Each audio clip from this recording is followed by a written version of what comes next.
위스테이 별내 사회적 협동조합 조합원 주민 여러분 안녕하십니까? 이제 다음 달이죠. 2023년 6월이면 우리가 위스테이 별내 아파트에 입주한 지 3년이 되는 날입니다. 이날을 계기로 위스테이 별내 동네신문 창간호를 발행하려고 합니다. 앞으로 동네신문이 주민 간 소통의 창구이자 교류의 장으로 눈부신 활동을 펼쳐나가길 바랍니다. 조합원과 주민 여러분의 많은 관심과 참여 부탁드리겠습니다. 잘 아시는 바와 같이 우리 아파트의 의무 임대 기간은 8년입니다. 이제 3년 살았으니까 앞으로 5년 더 살 수 있겠죠? 5년 후에 우리는 도대체 어떻게 되는 걸까요? 궁금하기도 하고 걱정도 됩니다. 이에 위스테이 별내 동네신문 창간 기념으로 위스테이 별내의 시작과 미래를 주제로 특별 좌담회를 마련했습니다. 저는 오늘 좌담회 사회를 맡은 이사장 김경환입니다.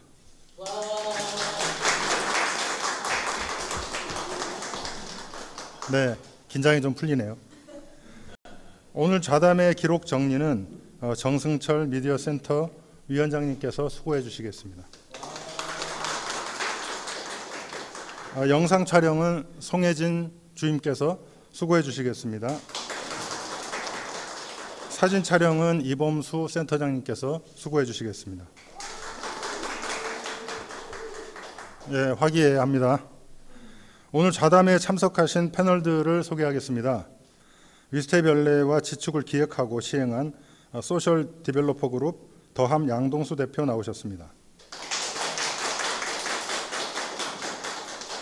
같은 더함 소속 김종빈 부대표님 소개합니다.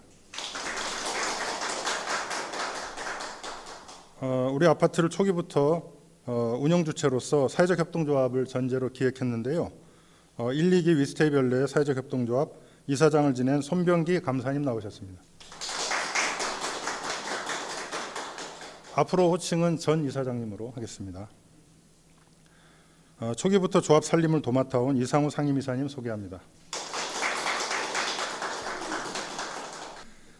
자, 다음은 유일한 외부 인사입니다. 이인화 전 국토교통부 장관 정책보좌관님 모셨습니다. 이인화 보좌관님은 남양주시 토박이로 별내동에 거주하고 계십니다. 한 분 더 추가됐습니다. 김동신 동네지기님 소개합니다.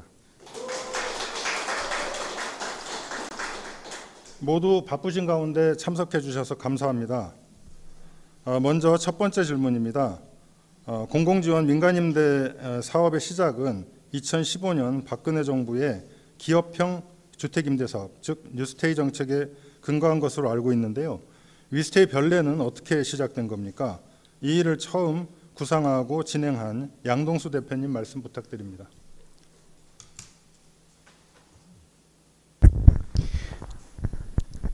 네, 안녕하세요. 더함의 양동수입니다. 네. 다음 달이면 3주년이 된다고 하니까 미리 축하를 드립니다. 그리고 저도 오랜만에 별내에 왔는데 요즘은 저를 잘 불러주지 않아서 좀 서운해 하던 찰나였는데 또 오늘 이렇게 좋은 모임이 있어서 불러주셔서 감사합니다. 아시는 분은 아시겠지만 위스테이는 저희가 2016년도 말에 국토교통부 시범 사업으로 협동조합형 뉴스테이라는 사업으로 저희가 사업자로 선정이 되면서 시작을 하게 되었거든요. 그런데 그 이전에 약간 이제 먼저 시작된 배경들이 좀 있습니다. 사실은 이제 이 위스테이라는 것은 저희가 생각했던 것은 기본적으로 이제 어떻게 보면 사회적 부동산이라는 이제 단어를 종종 요즘 이제 많이 쓰이는데요. 이제 저희가 이 말을 처음 만들었을 때도 이제 사회적 경제 방식으로 부동산을 개발하고 운영하는 이런 구조를 부동산 개발 운영 구조에도 좀 반영을 해보고 싶다라고 하면서 사회적 부동산을 개발하는 어떻게 보면 최초의 아파트를 사회적 부동산으로 개발하는 최초의 사례라고 말씀드릴 수 있는데요. 이런 사례들은 사실 국내에서는 뭐 작은 규모로는 사회주택이나 공동체 주택과 관련된 사례들이 있었지만 일반적인 민간의 그 영리 방식으로 부동산 개발 방식으로 사업을 하는 사례는 이제 위스테이 전에는 사실 거의 없었다고 저는 보고 있습니다. 네, 물론 이제 해외에는 뭐 유럽이나 뭐 미국이나 캐나다나 이렇게 해외에서는 주택협동조합을 활용하거나 뭐 공동체 토지 신탁 등을 활용해서 다양한 방식으로 주민이 주도하거나 입주자가 주도하거나 비영리나 사회적 경제 주체가 주도하는 방식으로 이제 부동산을 개발하는 방식은 이미 있었는데 이제 그런 부분들이 한국에는 이제 본격적으로 적용되지 않고 있다가 한국에서도 이러한 적용을 해보면 어떨까라는 어떻게 보면 공부 모임을 처음 시작을 하게 됐었고요. 그게 2015년도에 초였었던 것 같습니다. 뭐 그 결과 뭐 왜 해외에 있는 그 해외 법제나 해외 제도를 활용하는 것은 어렵지만 기존에 우리 한국에서 이미 부동산 개발 방식으로 사용하고 있는 구조를 활용하게 되면 얼마든지 입주자가 수요자가 좀 더 중심이 되고 좀 더 앞단부터 참여할 수 있는 구조의 부동산 개발 방식을 만들 수 있겠다라는 생각을 하게 되었고요. 하게 되었다 하더라도 뭐 제가 그거를 직접 하게 될 거라고는 사실 생각을 못 했었는데 뭐 짧게 건너뛰어서 각설하고 2015년도에 우연한 기회에 이런 유형의 사업에 약간 이제 위스테이 사업하고는 조금 달랐지만 이런 유형의 사업을 본격적으로 기획을 하고 서울시에 제안하게 되는 기회가 있었습니다. 그래서 2015년도 말에 영등포구 대림동에 그때는 이제 청년 주택을 좀 더 특화해가지고 저희가 한 1,100세대 정도의 지금 위스테이 약간 원형 형태로 좀 더 청년들이 주도하고 청년들이 좀 더 이렇게 생활 플랫폼을 만들어 갈 수 있는 그런 것을 이제 지금 위스테이와 같이 리츠 방식으로 개발하고 운영하는 그런 구조를 제안을 했었고요. 그때 이제 서울시에서 다양한 형태로 시장 주재하에 뭐 여러 가지 회의가 계속 진행됐고 갑론을박이 있었고 뭐 지원을 해주냐 마느냐 뭐 이런 여러 가지 얘기들이 있었는데 결과적으로는 무산이 됐었고요. 근데 그 과정에서 마침 2015년도 16년도에 그 당시 박근혜 정부에서 이런 부동산의 어떤 트렌드, 주거의 트렌드가 변화되면서 전세보다 월세가 좀 더 많아질 거고 좀 더 양질의 임대주택이 필요할 거라는 이런 수요에 의해서 민간임대주택 특별법이라는 것을 만들게 되었고 그 당시 시범사업으로 뉴스테이라는 시범사업을 막 이제 시작하고 있었던 상황이었습니다. 근데 그게 이제 건설사가 주도하는 민간 임대주택 사업으로 정책이 세팅이 되다 보니까 아무래도 건설사한테 많은 이익을 좀 이렇게 퍼준다라는 비난을 좀 많이 받고 있었거든요. 그래서 서울시에서 제안했던 이 내용을 이거를 뉴스테이라는 그 당시 그 민간임대주택 사업에 같이 결합시켜가지고 국토부에 좀 더 제안을 하면 어떨까라는 생각을 했었고 그 당시 이제 국토부에 이제 이 사업 구조와 이제 지원을 기존에 이제 이미 국토부가 이제 시범적으로 시행하고 있는 그 사업에 얹혀가지고 저희가 제안을 하게 되었습니다. 그런데 결과적으로 아까 말씀드린 대로 해당 그 서울시에 있는 사이트는 결국은 무산이 됐었거든요. 근데 어찌어찌 하다 보니까 2016년도 초에 국토교통부에서 이 사업이 계속 진행되는 줄 알고 마침 그 사업의 어떤 내용들을 청와대에 업무 보고를 하게 되는 바람에 국토교통부에 2016년도 계획에 협동조합형 뉴스테이를 특화형으로 하게 된다라는 부처 목표가 생겨버렸습니다. 근데 이제 뒤늦게 저희가 그 사업을 하기 어렵다라는 걸 알게 되었고 국토교통부가 그러면 오히려 사이트를 좀 제안을 해주면서 이러이러한 데서 그러면 당신들이 하려고 하는 것을 해보면 어떻겠냐 라고 하는 제안을 오히려 역으로 국토교통부가 해왔고, 그 당시 뭐 송파나 뭐 중랑구나 뭐 여러 가지 사이트들이 있었고, 그때 이제 별내가 사실 후보지 중에 하나였습니다. 처음에는 별내가 저한테는, 저도 사실은 그때 처음 별내를 라는 사이트를 처음 들었기 때문에 생소했었고, 오히려 서울 쪽에서 먼저 좀 찾아보려고 노력을 했었는데, 여러 가지 여건상 그나마 가장 이슈가 적다고 생각했던 곳이 별내여가지고, 별내를 우선 사업지로 이제 저희가 같이 국토교통부랑 논의를 하게 되었고요. 그게 이제 나중에 이제 저희가 이제 실수였다는 것을 깨닫는 데는 오래 걸리지 않았습니다. 별내가 여러 가지 이슈들이 너무 많아가지고 저희가 진행하는 과정 속에 굉장히 어려움들이 많았거든요. 사실은 그 당시에 국토교통부의 제안은 저희가 이렇게 새로운 유형의 사업을 제안하기 때문에, 그리고 저희가 제안했던 그 당시 사업의 구조는 기존의 리츠 방식의 뉴스테이 구조에서 이런 사회적 협동조합을 결합해가지고 사회적 협동조합이 리츠의 주주가 되는 이런 구조였기 때문에, 저희한테 사실은 처음에는 수의계약 형태로 이 사업을 진행할 수 있는 것처럼 이제 얘기를 하고 계속 논의를 진행하다가 갑자기 이제 그 LH가 이제 같이 실질적으로 이 사업을 수행하는 주체는 국토부가 아니라 LH이기 때문에 LH 담당자들이 이제 결합을 하게 되면서 절대 수의계약은 불가능하다 뭐 이런 식의 논의가 급 반전되고, 그래서 2016년도 하반기에 입찰로, 공모로, 경쟁 입찰로 이제 공모 방식으로 이게 바뀌게 되면서 어떻게 보면 저희는 구체적으로 그 당시 더함이 뭔가 이렇게 회사로서 형태를 갖춰지기도 전이었는데 공모를 준비해야 되는 상황이 발생을 했었고, 다행히 저희가 어쨌든 도와주시는 여러 기관들과 분들이 많아서 그 공모에서도 저희가 이제 사업권을 이제 확보하게 되는 그런 결과가 2016년도 말 이렇게 된 거였습니다.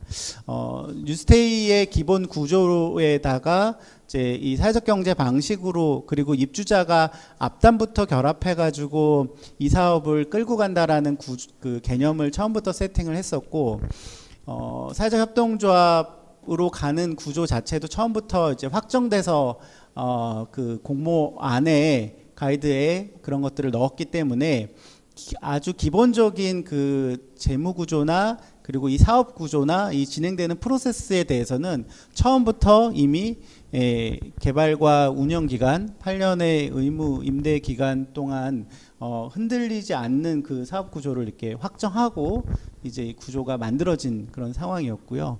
그 결과 어쨌든 여러 가지 그 우여곡절을 거쳐서 2020년도에 입주를 하게 되고 23년도 지금 이제 거의 3주년을 맞이하게 된 것 같습니다. 네, 이 대목에서 좀 궁금해지는 게 있는데요. 국토교통부는 왜 사회적 협동조합형 아파트를 만들고 싶어 했을까? 그리고 어떤 기대 효과를 노렸을까? 이 대목이 궁금해지잖아요. 국토부 장관의 정책 보좌관으로서 전후 사정을 알고 계시는 우리 이인하 보좌관님께서 설명을 좀 해주시죠. 예, 안녕하십니까. 저 이인화라고 하고요. 이제 전에 국토교통부 장관 정책보좌관을 했는데, 저는 이제 문재인 정부에서 이제 장관 정책보좌관을 했습니다. 그리고 이제 문재인 정부에서 이제 청와대에서도 국토교통비서관실에서 행정관을 했는데, 사실 이제 우리가 오늘 얘기하는 이 형태의 이 아파트, 이 민간임대주택 특별법, 이런 것도 사실상 다 대부분 그 박근혜 정부 때 나왔던 또 아이디어고 정책이긴 합니다.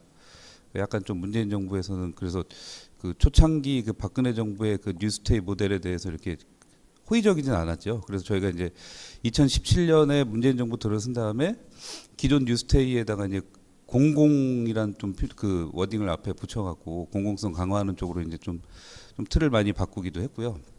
근데 일단 우리가 이 처음에 이 민간임대주택, 이 공공지원 민간임대주택이 어떻게 이제 왜 박근혜 정부 때 왜 나오게 됐냐, 뉴스테이가 왜 나오게 됐냐, 그거 뭐 너무 다 잘 아시겠지만, 이게 2015년 이제 1월에 이제 박근혜 정부가 정책을 발표하고 7월에 기존의 임대주택법을 전부 개정을 합니다. 그래서 법 이름도 민간임대주택 그 지원 특별법으로 아예 특별법으로 이제 이름도 바꿨고 이제 새로 만든 정책인데요. 그 당시에 2015년 1월 이전까지 그때 박근혜 정부 당시 전세 가격이 6년 6개월째 상승하고 있었고, 그리고 그러다 보니까 이제 전세 가격이 상승하다 보니까 그 전월세 시장이 너무 불안한 거죠. 너무 불안하기도 하고, 그것도 우리가 그 소득에서 주거비의 그 비중이 25%가 넘으면 굉장히 위험한 신호입니다. 근데 그 당시에 그 평균적으로 우리나라 그때 그 소득에서 주거비 비중이 21%를 넘어섰고 저소득층은 25%를 넘어서 29%까지 육박한 아주 굉장히 심각한 상황이었고, 시장에도 시그널이 상당히 안 좋았죠. 그래서 이렇게 전월세 시장이 불안하고, 그 당시 또 집값이 또 낮았잖아요. 막 빚내서 집 사라고 할 때고. 부동산 시장이 전반적으로 좀 불황기. 근데 이제 전세는 또 계속 오르고, 그러다 보니까 전세에서 월세로의 이제 전환이 이제 급격히 시작이 되죠. 집주인들이 전세보다는 월세로 이제 전환시키려고 하다 보니까 전세에서의 그 월세 전환율이 높아지고, 그러다 보니까 월세 차지 비율이 55%까지 이제 육박을 했죠. 그 당시에. 그러니까 이렇게 시장 상황이 안 좋다 보니까 박근혜 정부가 이제 만든 정책이, 그러면 이제 우리 중산층들을 좀 이 주거 불안 없이 안정적으로 살게 하자. 그래서 한 8년 정도 해갖고, 그래서 이제 민간이 임대 시장에 들어와서 민간이 공급을 하게 해주자. 대신 이제 민간은 이제 기업에 특혜를 좀 많이 줬죠. 용자도 처리를 해주고, LH 또 땅도 제공을 해주고, 그리고 또 각종 특혜 논란 때문에 사실은 이제 문재인 정부에서 이 정책이 크게 빛을 보지 못한 것도 있는데요. 하여튼 그 당시에 이런 전월세 수급 불안정, 요런 그 사회적 상황, 부동산 시장 상황 때문에 이런 그 뉴스테이법이 나온 거고, 민간임대주택 특별법도 이제 나온 거죠. 그렇게 해서 쭉 오다가 아시겠지만 그 이 뉴스테이가 처음에 임대료를 매년 그 연간 상승률은 5%, 2년에 5% 이내로 이제 막아놨지만 최초 임대료를 너무 비싸게 잡아갖고, 그래서 주변 시세보다 뭐 싸거나 그런 메리트가 없었죠. 그러다 보니까 뉴스테이가 진짜 기업의 이윤만을 위한 정책이다. 사실상 서민의 그 주거 안정을 도모한다기보다는 그 기업의 이윤 추구에 너무 방점이 찍혀 있다. 그리고 또 하나는 분양 전환이 됐을 때 그 막대한 이제 분명히 부동산이 이제 화랑기가 됐을 때 막대한 시세 차익이 났을 때 그거를 뉴스테이는 그 기업이 시행한 기업이 다 갖고 가는 그런 구조였죠. 그래서 이제 이런 이유로 이제 2017년부터 좀 많이 좀 바뀌긴 했는데요. 그래서 좀 전에 그 이사님께서 질문이 이제 그 당시에 이런 이 뉴스테이법이 왜 나왔는지 그 배경에 대해서 설명을 하라고 하셔서 요 정도로 일단 설명을 짧게 마치겠습니다. 또 배경에 대해서는 설명이 된 것 같고, 국토부가 어떤 기대 효과를 가졌을까 하는 점이 제가 궁금한데, 양동수 대표께서 말씀해 주시죠.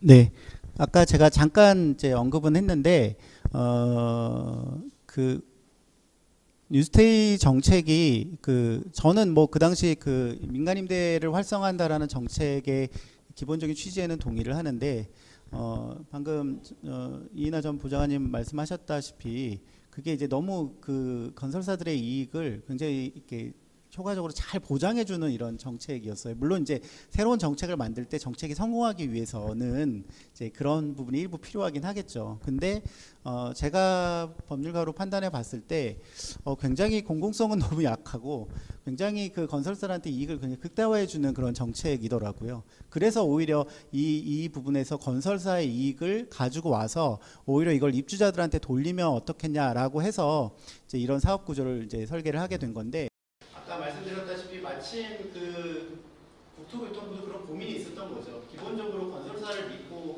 정책을 하는데 이런 부분들이 이제 시민단체나 또는 뭐 사회 일반 시민들 입장에서는 건설사들한테 너무 많은 이익이 가져가는 게 아니냐 이런 자꾸 비판을 받으니까 좀 새로운 형태의 어떤 모델을 좀 보여주고 싶어 했었어요. 그 당시 저희가 제안했던 이런 협동조합형 방식과 그 당시 이제 뭐 기능적으로 좀 특화된 한옥형 뉴스테이, 이 두 가지를 이제 준비를 이제 결국은 하게 된 거였죠.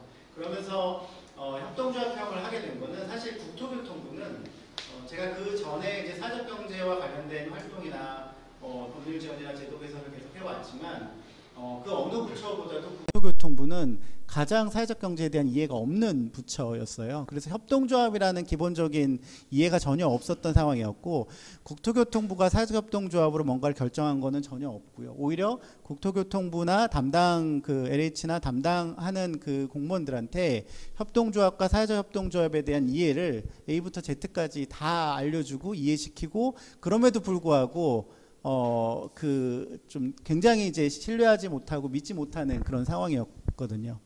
오죽하면 그때 모 과장은 저한테 이거를 저희가 하는 거랑 저희랑 협의를 하긴 하는데, 만약에 이 부분을 저희가 만약에 사업을 가져왔는데도 불구하고 이게 혹시 문제가 되거나 이렇게 되면 앞으로 국토교통부와 사회적 경제는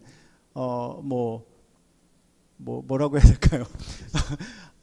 전혀 뭐 국토교통부한테 뭐 사회적 경제를 갖고 와가지고 뭘 해달라고 하는 거는 앞으로 어려울 거다라고 거의 저한테 반협박으로 할 정도로.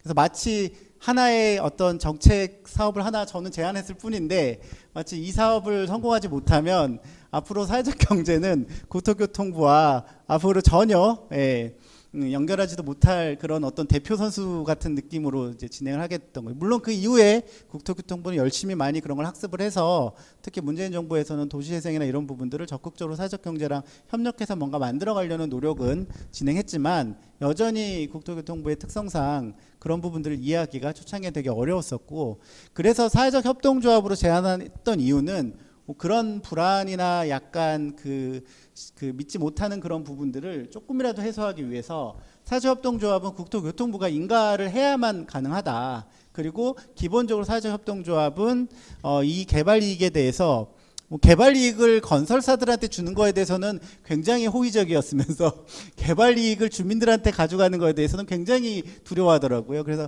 그 개발이익조차도 사회적협동조합에 내재되고, 그 사회적협동조합의 목적상 공동체 전체와 지역사회를 위해서만 쓸 수 있다. 그래서 처음부터 사회적협동조합을 넣고 이제 저희가 이제 세팅해서 제안을 이제 하게 됐었던 거죠. 다행히 이제 그런 부분들이 이제 잘 이제 받아들여져서 사회적협동조합으로 갔지만, 아시는 바와 같이 2017년도에 저희가 창립 총회를 하고 실제 그 국토교통부의 사회적협동조합 인가를 받는 과정에서도 정말 많은 에너지를 정말 많이 소모하는, 거의 4달 이상이 걸리면서 정말 문구 하나하나를 다 결국은 최종적으로 픽스해야 되는 이런 상황이었거든요. 뭐 그런 과정을 거쳐서 이제 우리 위스테이의 사업 구조는 리츠형을 기본으로 하되, 이제 그 협동조합형, 사회적 협동조합형을 결합하면서 운영 자체를 사회적 경제 방식으로 운영하는 방식이다. 라고 하는 거를 처음부터 이제 구조적으로 세팅하고 이제 가게 된 그런 사업이라고 말씀드릴 수 있습니다. 네, 지금 이제 리츠형이라는 말씀을 하셨잖아요. 그 다음에 이제 궁금해지는 것이, 저희가 이제 알고 있는 회사가 하나 있죠. 주 대한제 10호 뉴스테이 위탁관리 부동산 투자회사. 다 기억하시죠? 아마 한 번에 머리에 잘 안 들어오고 입에도 익숙하지 않은데, 리츠의 도입 배경, 구조, 그리고 지분 구조 이런 것까지 우리 손병기 전 이사장님께서, 또 리츠 대표이사이시기도 합니다. 설명을 좀 해주시죠.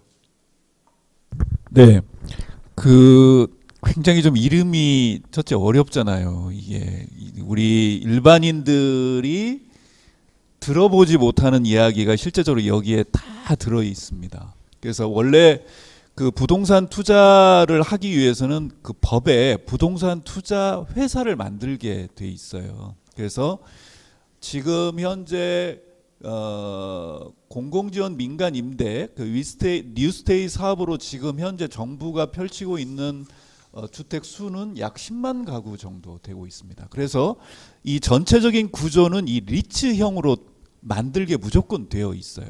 그래서 그런 구조를 가지게 돼 있고, 여기에 이름 속에 실은 의미가 다 내포되어 있습니다. 여기 보면 공공지원 민간 임대 아파트예요. 또 이름도 참 어렵죠. 근데 보면 이 이름 속에 의미가 다 들어 있습니다. 뭐냐면 공공이 지원한다는 거예요. 그러니까 정부가 국토부나 LH에서 직접 돈을 내려줄 수 없기 때문에 주택도시기금, 그다음에 보증을 통해서 돈을 내려주는 구조예요. 그래서 리츠를 만들고 부동산 투자회사 제10호를 만들고 거기에 그 기금이 들어오고 조합원들은 출자금을 내고 거기에 30%의 지분을 갖는 7대3의 구조인 거죠. 그래서 일반 공공지원 민간 임대 아파트는 단순하게 그냥 단순한 임차인의 지위만 있는 겁니다.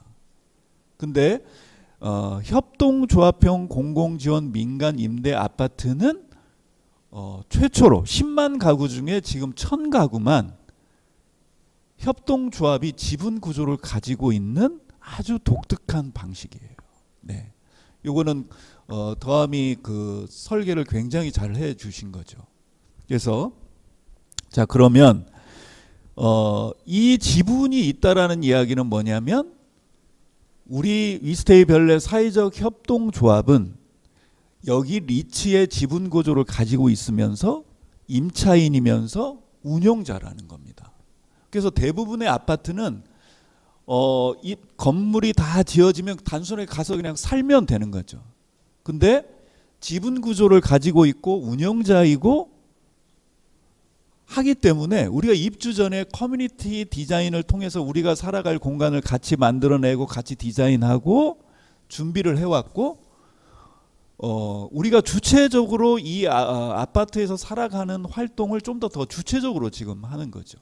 자, 30%의 지분이 가지고 있다는 것은 7대3의 구종의 그 주식의 수가 우선주는 정부가 가지고 있습니다. 근데 저희는 보통주이기 때문에 실은 의사결정은 우선주가 하게 돼 있고 보통주는 의사결정은 할 수는 없어요. 의결은 할 수 없습니다. 대신에 우리가 30%의 지분을 가지고 있기 때문에 의견을 개진하거나 거기에 대해서 어떤 것들을 거기에 의견을 낼 수가 있는 거죠. 그 예가 저희가 2년 동안 살고 굉장히 부동산 가격이 올랐음에도 불구하고 우리가 작년에 1% 최소의 금액으로 인상을 했습니다. 임대료 인상인 거죠. 그러니까 그것도 마찬가지로 우리 조합원이 주주로서의 30%의 지분 구조를 가지고 있기 때문에 리츠에서도 여기에 대해서 저희 의견을 충분하게 공감해주고, 두 번째는 일반 아파트와는 달리 우리 스스로 조합원들이 돈을 내고 오히려 이 아파트를 갖고 나가고 공동체 활동을 하고 했기 때문에 그런 부분들이 반영됐으리라고 생각이 됩니다. 리츠의 지분이 있다는 것은 8년 후에도 우리가 잘 살아낸다면 8년 후에도 다른 리츠와는 달리 협동조합 공공민간 임대 아파트는 좀 더 우리 조합원들의 의사를 단순하게 무시할 수 없는 그런 구조로 되어 있다, 이렇게 말씀드릴 수 있겠습니다. 네, 저희 조합원들이 리츠 지분의 30%를 갖고 있으니까 앞으로 21%만 더 저희들 매입하면 저희 거 되는 겁니까? 그 부분은 저희가 네 맞고요. 저희가 실제적으로 21%, 51%만 넘어가면 우리가 의사결정의 주체가 될 수 있죠. 그러려면 정부에서 21% 우선주를 우리한테 배당을 해줘야 돼, 주식을 줘야 되는데 저는 이 정부를 좀 설득해야 될 부분이 있고요. 그거는 이따 우리 그 재정소위원회에서 그 스터디한 내용이 있으니까 그때 좀 더 자세히 말씀을 드려야 될 것 같습니다. 거기로 넘어가기 전에 우리 김종빈 부대표님께서 그 초기 당시에 뭐 사회적 협동조합이니 리츠니 뭐 여러 가지 쟁점들과 관련해서 LH나 국토부하고 치열한 논쟁들이 있었을 것 같은데 기억나는 것 있으면 좀 소개해 주시죠. 네, 기억이 진짜 많아서요. 안 좋은 기억부터 좋은 기억까지 너무 많아서, 아까 국토부 말씀하셨는데 국토부는 아직까지도 생소해합니다. 저만 하더라도 국토부 담당 사무관이 거의 한 반년에 한 번꼴로 바뀌거든요. 그러면 반년에 한 번씩 가서 그 새로운 사무관께 새로운 사업을 소개하는 거예요. 제가 한 5, 6년간 새로운 사업을 반년에 한 번씩 새 사무관께 소개했더니 되게 놀라워 하시더라고요. 아, 너무 잘 하셨다. 새롭다. 어제는 LH의 공공주택 사업처라는 곳에서 연구를 하나 주셔서 최종 보고를 하고 왔는데 위스테이 모델 이야기를 했더니 새롭다, 놀랍다, 꽤 괜찮은 모델이구나. 그런데 제가 위스테이를 만든 지 이제 대표님하고 같이 만든 지 이제 7년째 횟수로 되어가고 있는데 요 근래 그런 생각을 좀 많이 해봅니다. 우리가 주택 모델에 굉장히 얼리 어댑터였구나. 아직까지도 대한민국 사회에 아까 손병기 전 이사장님께서 말씀하신 것처럼 대한민국 사회에 처음이자 아직까지는 마지막인 모델로 남아 있는 거죠. 대한민국에는 약 2,100만 가구 집이 있다고 하네요. 그 중에 딱 1,000세대만 위스테이 모델이라는 아주 독특한 방식을 갖고 있는 거죠. 그러니 늘 새로운 겁니다. 이 새로움은, 이 생경함은 좋을 수도 있고 안 좋을 수도 있거든요. 그게 최초로 사업을 기획할 때 공공에서의 의심 혹은 공공에서의 못 믿어움이 있었던 것 같아요. 확실히 뭔가를 말씀을 드리면 국토부에서는 뭐라고 말씀을 많이 하셨냐면 왜 500여 세대밖에 안 되는 이 사람들에게 특혜를 줘야 됩니까? 그분들은 저희가 누리고 있는 이런 일련의 환경들, 정부 땅을 싸게 얻었잖아요. 그리고 사회적 경제 주체가 건설도 저렴한 가격으로 했어요.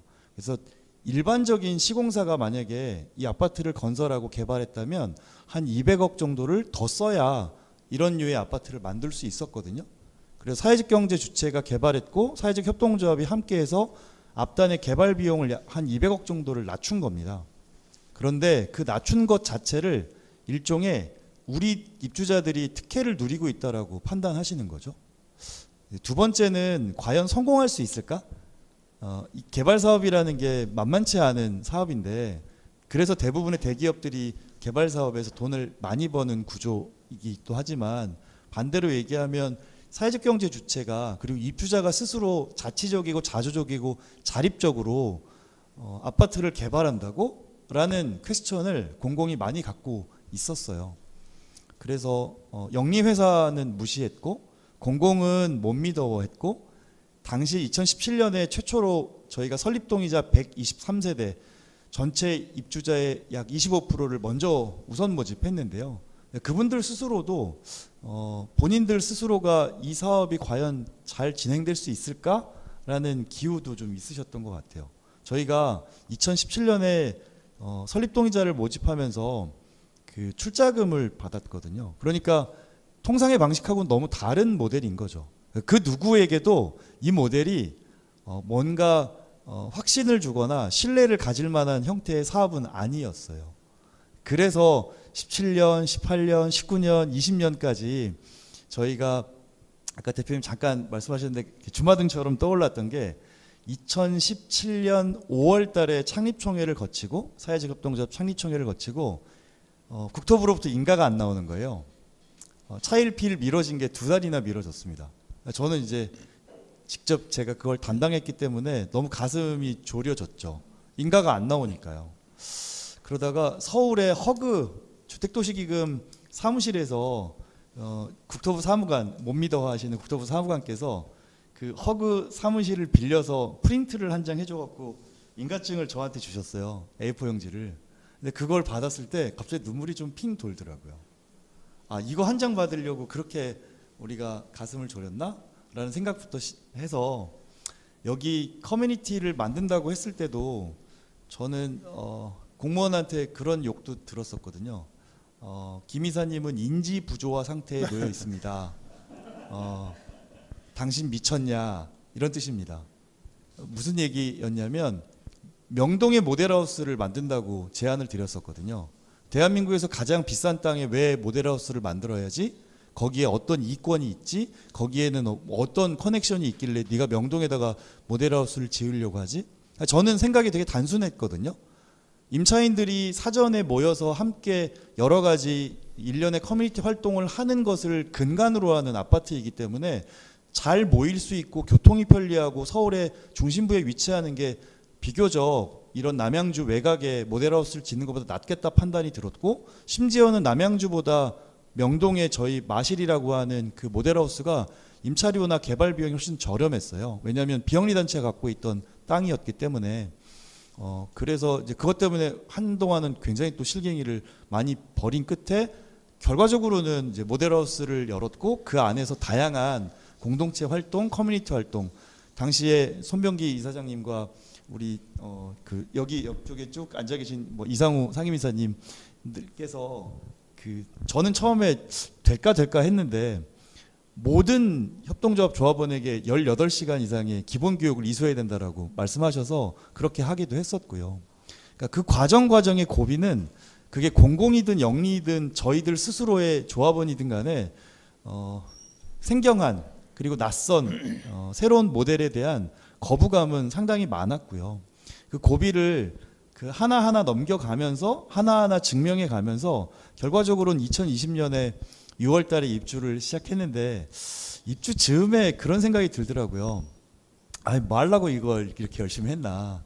뭐 별로 알아주지도 않고, 예, 그렇다고 뭐 잘했다고 칭찬은커녕 맨날 오면 욕이나 잔뜩 얻어먹고, 나 한 200살 살 것 같은데 이러다가, 그런 생각도 들긴 하지만, 저는 이렇게 오후 시간대 위스테이 아파트 오면 아이들이 많이 뛰어놀잖아요. 아이들의 소리를 들을 때마다 좀 위로가 돼요. 우리가 만들려고 하는 공동체가 실체적으로 이렇게 아이들이 재밌게 뛰어노는 모습을 보면, 우리가 이런 것 때문에 앞에서 조금 더 고생하고 수고했지, 그리고 그것이 이렇게 결실을 맺어가고 있지라는 생각이 들고, 이제 이 마을신문 창간 특집으로 특별 좌담회를 하신다고 처음 말씀을 들었을 때, 과정들이라는 게 지금은 3년이나 지났기 때문에 알고 계시는 분도 있지만, 소수의 분들은, 대다수의 입주자분들은 어떤 과정을 거쳐서 왔는지는 잘 모르는 분이거나, 혹은 중간중간에 그런 소식들을 정확하게 이해하거나 공유하지 못한 상태로 있었기 때문에, 앞으로 저희가 이제 약 5년 정도 남은 8년 뒤에 이 아파트의 리치를 청산했을 때 어떻게 우리의 미래를 가져갈 거냐. 다시 돌아가서 결론부터 말씀드리면, 저희 2017년에는 조기에 땅바닥에 제가 나뭇가지로 그림 그려가면서 설명했던 시작으로 여기까지 왔거든요. 그것이 누군가가 잘나서가 아니라 우리가 다 힘을 모았기 때문에 함께 헤쳐나왔던 길이었던 것 같아요. 앞으로도 헤쳐나갈 길은 상당히 멀고 많을 것 같은데, 이럴 때일수록 조금 더 함께 모여서 지혜도 나누고 새로운 두 번째 산, 세 번째 산을 넘어가는 과정을 같이 극복해 갔으면 하는 생각이 듭니다. 네, 그 얘기는 조금 이따 진행을 할 건데요. 그 협동조합형 공공지원 민간임대주택이 1호, 2호가 나온 거잖아요. 3호는 왜 진행이 안 되고 있는 겁니까? 양 대표님 말씀 좀 부탁합니다.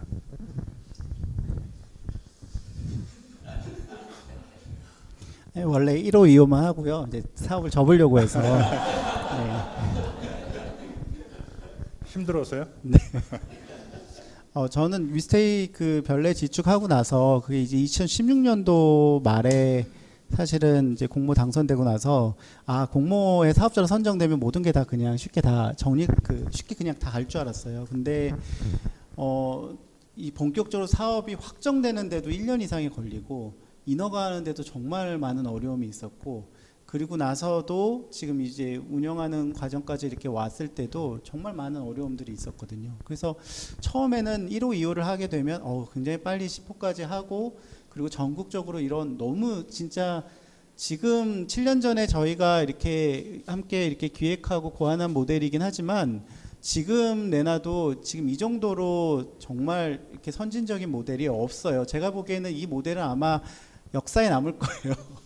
역사에 남으려면 진짜 여기서 딱 1, 2호만 하고 안 하면 진짜 역사에 남을 것 같은데 진짜 정말 제가 요즘 이제 주거정책 전체에 대해서 이렇게 보면 한국 사회의 주거 문제를 해결할 수 있는 굉장히 치트키 같은 역할을 할 수 있는 정말 좋은 사업 구조여서, 앞으로 뭐 도시를 새로 개발할 때도 이 구조 자체를 아예 전면적으로 도입하게 되면 정말 그 시민들이 정말 많은 혜택을 받으면서 살아갈 수 있는 모델로 만들 수 있겠구나라고 생각하는데, 이게 왜 3호가 안 나올까라고 생각해 봤을 때, 첫 번째 어쩔 수 없이 이 모델은 공공이 뭔가 각성을 해서 이게 전면적으로 보편적으로 적용돼야 될 모델이라는 거에 대한 인식이 있어야 되는데 그동안 그 작업을 저희가 굉장히 많이 했음에도 불구하고 왜 그런지는 모르겠지만 이게 보편화되기까지 아직 저희가 공공을 열심히 설득하지 못했다.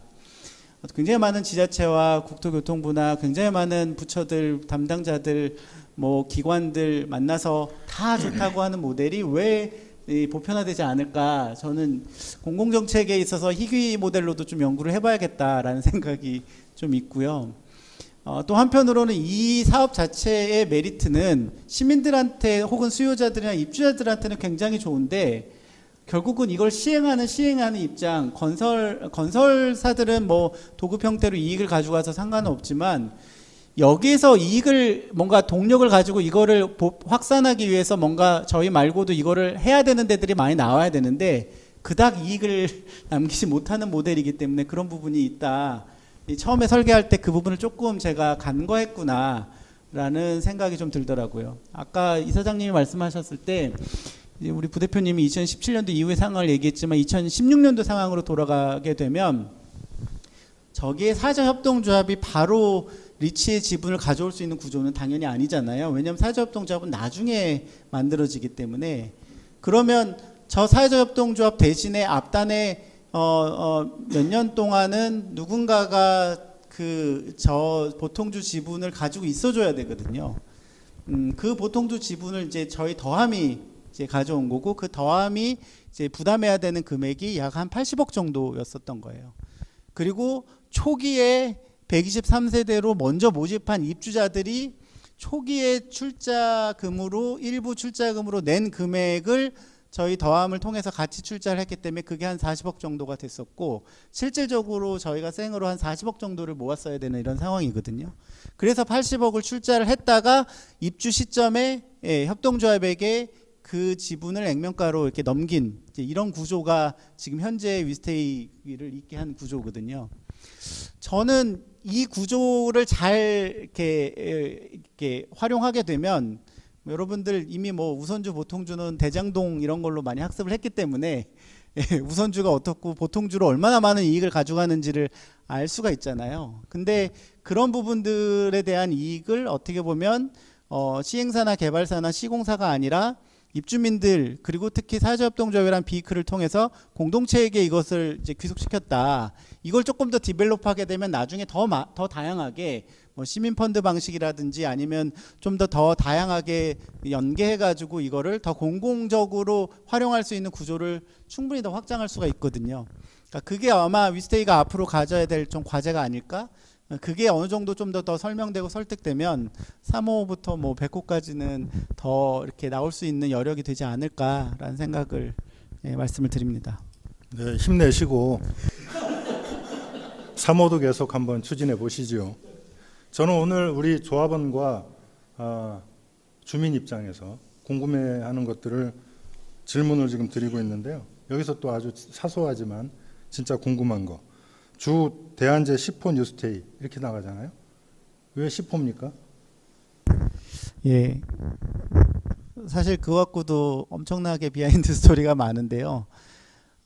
저희는 원래 그 리치라는 이름을 지을 때 그 초기에 이제 리치라는 회사를 만들고 이제 그 국토교통부에 인가를 받거든요. 근데 리치라는 거를 만들 때 이제 저희하고 대한토지신탁하고 같이 출자를 했어요. 그러면 당연히 저희가 이름을 지어야 되는데 대한토지신탁이 먼저 이름을 막 지어가지고 먼저 접수를 해버렸더라고요. 그래서 대한토지신탁 자기네들이 만든 리치의 순번대로 해서 10호 이렇게 이제 나온 거예요. 그래서 중간에 지금도 사실 리치 이름 바꿀 수 있습니다. 예, 리치 이름 바꿀 수 있고요. 중간에 이렇게 이름을 바꾸려고도 시도를 해봤었는데 그 에너지도 되게 많이 들어가지고 저희가 너무 이제 산적한 일이 많아서 그건 나중에 하자라고 했는데 위스테이 별내 이름 넣어서 이름 바꾸는 거 가능합니다. 대한토지신탁이 자꾸 이제 안 들어주려고 하겠지만 어쩔 수 없이 그 당시 상황에서 저희가 약간 당한 측면이 있었다는 거 말씀드립니다. 네, 답변 감사합니다. 이제 협동조합 얘기를 좀 해야 될 텐데 사회적 협동조합을 설립하는 것도 정말 난제였을 것 같습니다. 저도 협동조합을 한 10년 넘게 하고 있는데 정말 협동조합이 어렵거든요. 우리도 다 조합원으로 참여를 하고 있지만 사실 의견들도 너무 다양하고 또 이해관계들도 작동을 해서 하나의 안으로 결의하기가 참 어렵습니다. 아마 초기에도 아마 밑바닥에서 불모지에서 이제 조합원들을 모으고 소통하고 합의를 하고 또 운영 원칙을 정하고 하는 것들이 굉장히 어려웠을 것 같은데요. 그야말로 고난의 행군. 이 당시에 이제 이 과정을 이상우 상임이사님 지금까지 침묵하고 계셨는데 드디어 차례가 돌아왔습니다. 사실 저는 창립 당시에는 없었습니다. 네, 창립 당시에는 없어. 창립 총회를 5월달에 했고요. 그때 혁신파크에서 서울 혁신파크에서 창립 총회를 했는데 저 그 옆방에 있었어요. 그 창립 총회는 안 갔는데 어쨌든 그 당시에는 제가 이제 크게 기여한 바는 없고요. 네, 그럼 옆으로 마이크를 넘겨주시고. 네, 오히려 듣기로 이제 저는 9월달에 아까 종빈 부대표님 말씀하셨던 설립 인가증이 8월 25일 날 나왔어요. 제가 이제 간접적으로 관여한 게 8월 달부터 간접적으로 관여하면서 9월 달에 정식으로 일을 시작하게 됐는데 그 과정까지는 뭐 우리 손병기 전 이사장님부터 시작해서 일기 임원들 특히 뭐 이 자리에 없는 김정원 고 이사라든지 또 김일영 이사 우리 동신지기님 이런 분들이 뭐 일주일 단위로 모여서 정관 만들고 뭐 등등 이런 활동을 하셨다고 해요. 요 얘기는 잠깐 좀 직접 들어볼 만하다고 생각합니다. 네, 초창기에 많은 분들이 어떤 얘기를 했냐면, 야, 그거 너무 이상적이다. 어떻게 10명의 의견도 모으기 어려운데 어떻게 491세대를 모아서 의견을 개진해 가려고 하냐. 그건 너무 이상적이다. 그래서 많은 분들이 대부분 다 회의적인 시각이고 너무 이상적이다라는 얘기를 하셨어요. 근데 저희가 이제 제일 신경을 많이 썼던 것 중에 하나는 정관을 어떻게 하면 좀 잘 만들어내느냐에 에너지를 실은 많이 쏟았습니다. 이게 이 길이 어떻게 보면 최초의 길이었기 때문에 모든 것이 생경하고 처음이었기 때문에 많은 것들이 어려움들이 많이 있었어요. 그래서 이제 초기 그때는 이제 설립준비위 총회 전이었기 때문에 설립준비위였고요. 그때 거기가 공덕이었나요? 삼각지. 네. 삼각지에 아침 7시에 보여요. 그럼 여기 있는 김종빈 이사님이랑 이 죽을 쓰고 있어요. 죽을. 그 죽이 아니라 진짜 먹는 죽을. 네. 직업들이 있으셔서 아침 7시에 모여서 보통 2시간에서 3시간 정도 회의를 하고 또 이제 출근들 하셨죠. 죽을 준비한 이유는요. 우리 손병기 이사장님이 그 샌드위치나 빵은 좀 아침에 좀 힘들다고 하셔가지고. 네, 그건 제가 직접 당한 사람이 말씀드릴게요. 이제 말할 수 있다. 최초에는 빵과 커피를 준비했어요. 아침 7시에 오시니까 어르신들께서. 그랬는데 지금은 이제 안 계시지만 그때 당시에 이제 감사님과 박정원 감사님과 손병기 전 이사장님 그리고 한 분 김정원 이사님 세 분께 이제 빵과 커피를 드렸더니 아침부터 이거 목구멍이 안 넘어간다. 술 드셨겠지. 그 다음에는 그래서 이제 예의상 여쭤봤죠. 그러면 뭘 좀 아침에 준비할까요? 그럼 죽을 좀 줬으면 좋겠다. 저희가 일주일에 한 번씩 거의 석 달을 만났거든요. 예, 별로 중요한 얘기 아니니까 여기서 끊고. 예. 네. 그래서 그 정관을 어떻게 하면 좀 잘 만들까였는데 그 정관에 보면 그 목적에 우리가 정말 인간의 기본권인 주거권을 어떻게 하면 우리 사회적 협동조합이 이걸 이뤄나갈 수 있을까에 그 목적이 잘 담아내기 위해서 고생을 많이 했고 3개월 정도 걸린 것 같아요. 이 정관을 만들어내기 위해서. 그래서 거기에 그 정관에 보면 인간의 기본권인 행복 추구권 그 가치를 우리가 실현해 나간다. 두 번째는 지금까지의 아파트의 역사가 70년의 역사가 있는데도 불구하고 우리나라만 무조건 아파트는 사고 파는 것 외에는 없는, 하지만 우리가 이 아파트의 문화를 공동체적으로 바꿔나가자. 이웃과 연결하고 우리가 살아가면서 이 문제를 사회적 경제 방식으로 풀어나가자.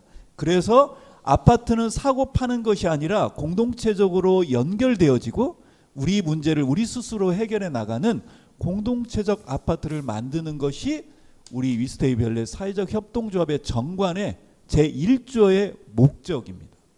그래서 이 목적을 만들어내기 위해서 일기 이사분들이 굉장히 애를 많이 쓰시고 그 다음에 위원장이 되셔서 그 역할들을 다 해나가 주셨어요. 그래서 꿈에 그리던 123세대가 모아지고 드디어 그 사회혁신파크에서 그날따라 왜 이렇게 비가 오고 바람이 많이 불었나 모르겠어요. 우리 위스테이 밸리 사회적 협동조합이 걸어가야 될 길을 마치 예견이라도 하듯이 비바람이 많이 몰아쳤던 기억이 많이 납니다. 그때 더함이 많이 고생해 주셨고 드디어 그 정관과 그 다음에 일기 이사들이 그 우리 앞으로 나가야 될 우리 위스테이 밸리 사회적 협동조합의 비전을 그때 4월 달에 아마 비전 캠프를 1박 2일 하면서 공동체적 가치를 통해서 우리가 추구해 나가는 그런 아파트를 만들자라는 비전 캠프를 통해서 우리 조합의 비전을 만들고 그래서 5월 달에 드디어 위스테이 밸리 역사적인 국내 최초의 위스테이 밸리 사회적 협동조합 총회를 개최하게 되었습니다. 네, 덧붙일 말씀 있으십니까? 네, 그 저희 이제 아파트에 굉장히 뭐 거의 일주일에 한 번꼴로 그 외부 손님들이 탐방을 오시고 탐방을 오실 때마다 빠지지 않는 질문 중에 하나가 이제 초기 과정에서 참여하신 분들이 참 놀랍고 대단한 분들이다. 저희 아파트의 이제 설립 취지나 가치와 철학들을 설명을 드리면 어떻게 그 사람들이 모였을까, 어떻게 그 사람들을 모았어요? 라고 하는 질문을 많이 해요. 저는 이제 그 당시에 없었으니까 모르지 어떻게 모았는지. 근데 들은 말로 뭐 그 일일이 찾아다니면서 설명회를 해서 모았다고 합니다. 저는 이렇게 말을 하거든요. 그 대목 좀 한 말씀 보태주시면. 네. 지금 뭐 이 방송을 보시는 분들 이제 입주민들께서 입주하셨던 이제 시기들이 다 달라서 이제 앞단에 이제 맥락을 다 모르시는 분도 이제 계실 것 같습니다. 이 사업이 사실 성공하게 된 이유는 초기에 저희가 국토교통부하고 다양한 이제 협의를 해가면서 정말 협동조합 형태로 하더라도 사람을 모을 수 있겠느냐라는 그 질문에 대한 대답이었거든요. 그 대답을 그 공모 입찰 과정에서도 계속 뭐 국토교통부뿐만 아니라 건설사부터 시작해서 이해관계자들이 다 사실은 요구를 했었고요. 그 이후에도 실제 이게 진행이 되는 거에 대한 의구심들이 많아서 사업이 진행이 되게 어려웠었습니다. 근데 그때 이제 저희가 이제 2016년도에 적어도 저희가 두 가지 이유였었던 거죠. 우선적으로 그러면 저희가 먼저 4분의 1 정도를 먼저 모집하겠다. 123세대를 먼저 모집을 하고 이분들한테 이제 우선적으로 들어올 수 있는 자격을 부여하는 방식으로 이제 국토교통부랑 협의를 한 거거든요. 그래서 이분들이 어떻게 보면 초기에 낸 출자금이 저희가 아까 말씀드린 대로 전체 낸 저희가 부담해야 되는 이제 출자금. 다른 입주민들은 다 실제 들어오실 때 입주하실 때 이제 결국 이제 내게 되시잖아요. 근데 이 분들이 이제 이제 참여의 의사와 그리고 이제 출자한 이 출자 금액이 결국은 이 사업의 성공 요인이었고 그 123세대 중에 제가 특별하게 그 감사를 표해야 되는 기관이 이제 그 단체가 두 단체가 있는데 어떻게 보면 그 123세대를 여러분 생각해 보시면 제가 어떻게 모으겠습니까?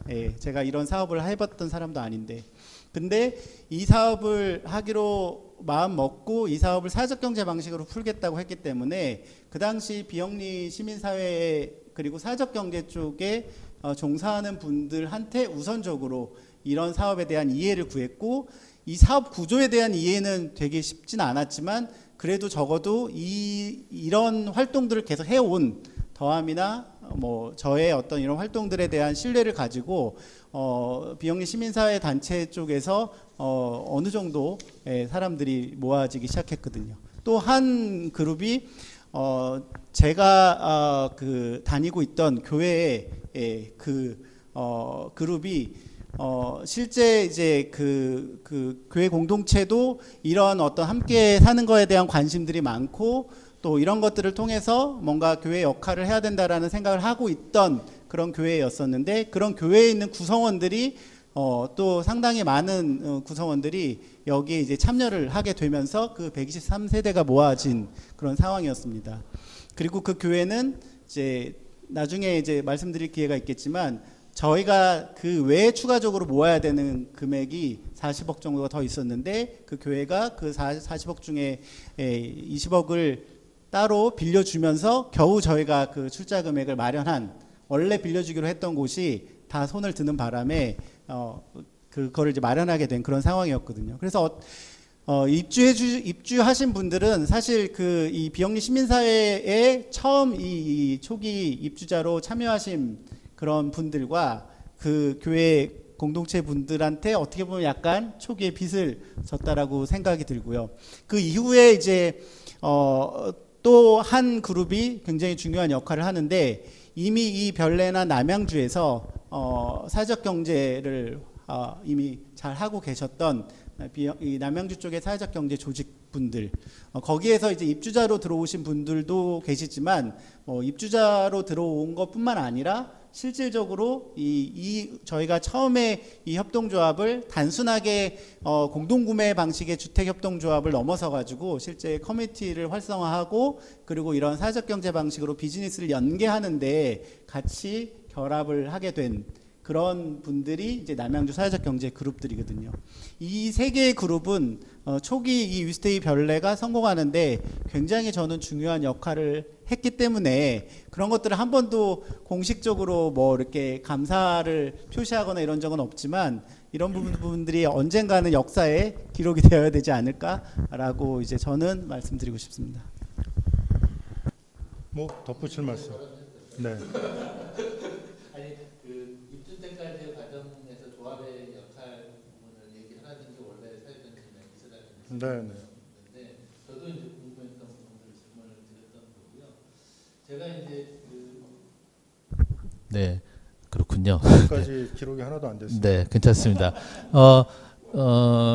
입주할 때까지 2017년 이제 조합이 만들어지고 약 3년 동안의 활동이 큰 활동들이 세 가지 정도가 있었다고 저는 생각을 합니다. 첫 번째가 조합원 교육이었어요. 아까 종빈부 대표도 말씀을 해주셨는데 123세대하고 나중에 396세대에 모아져서 또 두 차례씩 걸쳐서 조합원들이 모여서, 그때는 다 흩어져서 살고 있었을 때니까 명동에서도 모이고 뭐 서울의 곳곳에서 모여서 우리가 이 아파트를 왜 짓는지, 여기서 무슨 일을 할 건지, 무슨 일을 하고 싶은지, 사회적 경제가 뭔지, 협동조합이 뭔지, 이런 그림들을 그리면서 서로를 친해지게 만드는 일들이 첫 번째였던 것 같고요. 두 번째가 이제 그 뭐 옆에 계신 손병 기사님이 어느 날 갑자기 회복적 정의 뭐 이런 얘기를 꺼내셔서 깜짝 놀랐는데, 갈등 조정 마을 관리 마을 활동가 양성 과정을 같이 만들었었는데, 저도 이제 회복적 정의에 관련된 그 교육을 뭐 그 전에 이제 받고 알고 있었는데, 이게 공교롭게 이제 맞아 떨어지면서 실제로 우리 아파트가 아파트라고 하는 게 이제 같이 모여 살다 보면은 뭔가 문제도 많아지게 되고 갈등을 잘 해결하고 관리해야 되는데, 그런 방법론으로서 이제 저희가 그 하나를 잡았다라는 것, 그리고 그것을 20명이 넘는 활동가들이 100시간 이상 교육을 받으면서 현재 지금은 이제 소통위원회로 이름을 바꿨지만 갈등조정위원회 활동이 되면서 실제로 이게 갈등을 해결한다라기보다도 새롭게 만나는 조합원들이 만나서 어떻게 친해지는지, 만나서 이 얘기는 어떻게 하면 되는지, 회의는 어떻게 하면 되는지, 그래서 어떤 결론을 만들어내는지, 이런 서로의 만나가는 어떤 약속과 문화들을 만들어내는데 일조를 했다. 이게 큰 저는 일을 한 것이 아닌가 두 번째로 생각이 들고요. 세 번째는 이런 공간들에 관련된 이 주민들 조합원들의 어떤 그 필요와 요구들이 녹아 들어가게 했던 커뮤니티 디자인 워크숍이었던 것 같아요. 제가 알기로는 더하면서 처음에 이 일은 크게 자리 잡았던 일은 아닌데 하면서 이게 점점 더 이게 굉장히 의미 있고 효과적인 일이다라고 판단이 되었던 것 같은데 실제로 주민들의 만족도도 굉장히 높았던 거고요. 그 이 디자인 워크숍에 참여했던 분들이 단순히 도서관 이렇게 만들어 주세요, 부엌을 이렇게 만들어 주세요로 그칠 뻔하기도 했었는데 코로나 시국에 저희가 입주를 하게 되면서 실제로 한 달 그때 우리가 6월, 7월 이때 이 실제로 공간들을 어떻게 운영해야 될지 막막한 시절에 이 워크숍에서 만났던 팀들이 중심이 되어서 운영팀이 되고 그 운영팀들이 출입 관리라든지 소독이라든지 벌써 아득한 옛날 얘기 같이 됐는데 이런 것들을 해주면서 초기에 조합 활동이 또 자리를 잡게 되는 계기가 되었다는 생각이 드는데 이런 조합원 교육과 만남과 활동 서로 친해지고 익숙해지고 그리고 그것으로부터 서로 배려하고 우리가 여기서 뭘 하려고 하는지를 경험해 나가는 이런 활동들을 시작을 했던 것이 입주 전에 제가 조합이 해왔던 것으로 평가를 할 수 있지 않을까 그런 생각이 들었습니다. 네, 이제 1시간 정도 지났는데요. 일부 위스테이별내의 시작 과정 이런 것들에 대해 들어봤고 일부를 마무리하기 전에 이인하 부장관님 혹시 덧붙일 말씀 있으십니까?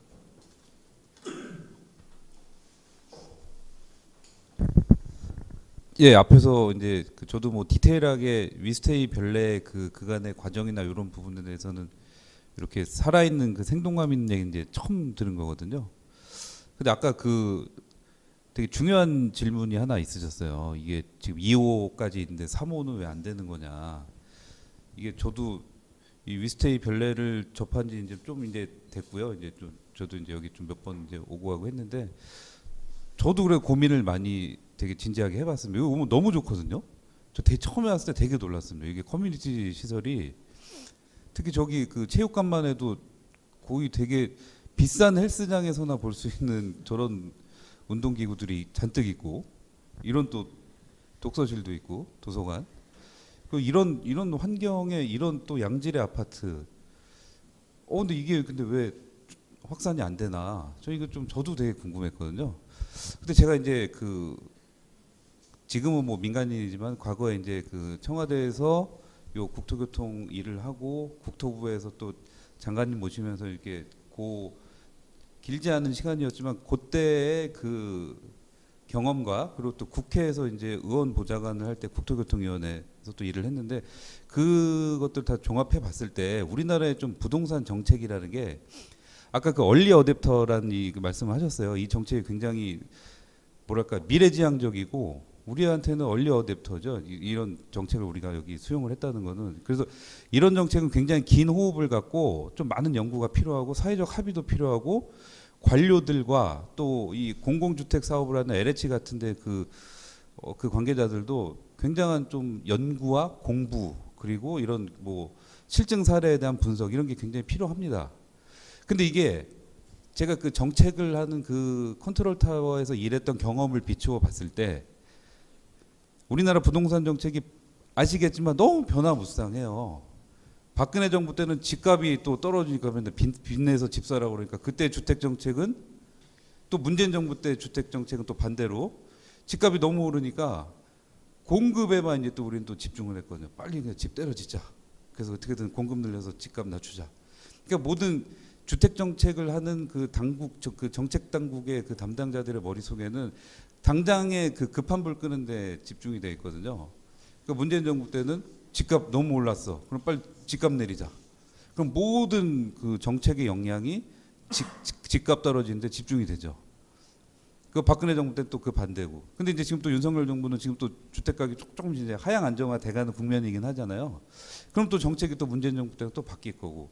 그러니까 그러면서 또 아까 사무관이 6개월에 한 번씩 바뀐다는 말씀을 하셨잖아요. 이제 뭐 6개월 정도까지는 아니고 그래도 한 1, 2년은 있긴 하는데 이제 이례적으로 6개월 있는 케이스도 있겠죠. 근데 그러면 또 관료가 또 바뀌고 어쨌든 그러니까 이렇게 좋은 정책을 정부가 좀 장기적 안목을 갖고 연구하고 법을 만들고 또 국민들한테 홍보하고 이럴 수 있는 시간적 여유가 지금의 우리나라의 그 최근 몇 년간의 그 부동산 정책과 이 시장 상황을 봤을 때는 굉장히 쉽지 않다.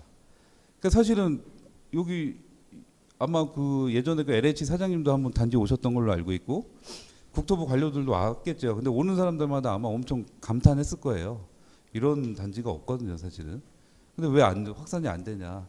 정부는 아직 준비가 안 돼 있다고 보는 저는.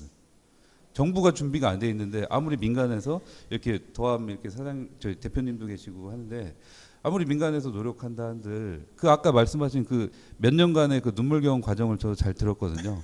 이걸 누가 또 하겠습니까? 정부가 의지가 없고 정부가 모르는데.